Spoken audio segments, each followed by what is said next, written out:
मैं आज आभार व्यक्त करता हूं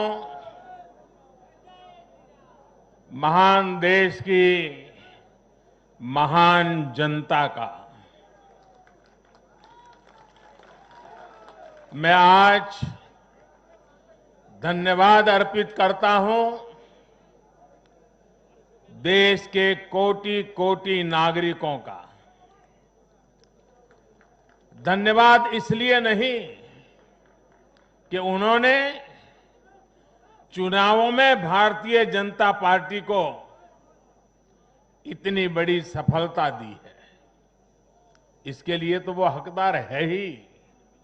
धन्यवाद इसलिए क्योंकि लोकतंत्र के इस महान पर्व को हम सभी ने मिलकर बहुत उत्साह से मनाया है।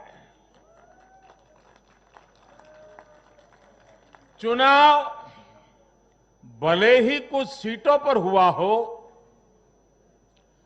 कुछ क्षेत्रों में हुआ हो, लेकिन कल सुबह से लेकर देर रात तक पूरे देश की नजरें टीवी पर थी, ट्विटर पर थी,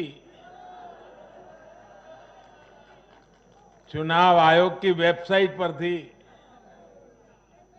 लोकतंत्र के प्रति हम भारतीयों की जो आस्था है, उसकी मिसाल पूरी दुनिया में कहीं नहीं मिलती।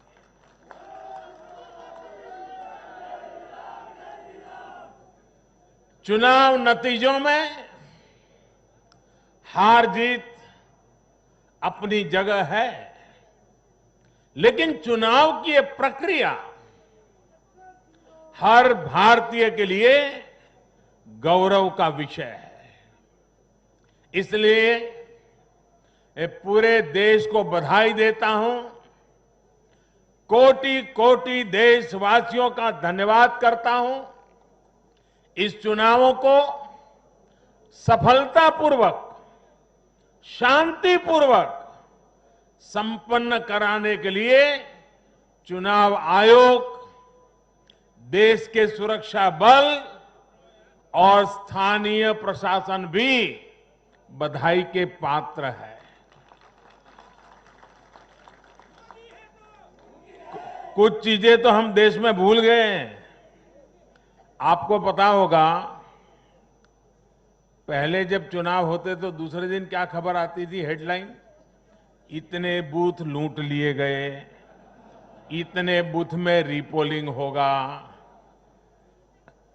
आज हेडलाइन होती है, पहले से इतना परसेंटेज पोलिंग बढ़ा, पुरुषों से महिलाओं का पोलिंग बढ़ा, पोलिंग बूथ से व्यवस्थाओं से लोग, यानी पुरानी चीजें। बिहार में चुनाव मतलब इतने लोग मारे गए, इतने बूथ, यही खबरें रहती थी।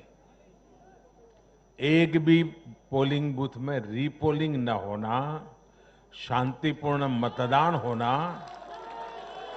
और कोरोना के कारण मतदान कम होगा, ये सारी आशंकाओं को जहां जहां चुनाव हुआ लोगों ने निरस्त कर दिया। यही तो देश की ताकत है।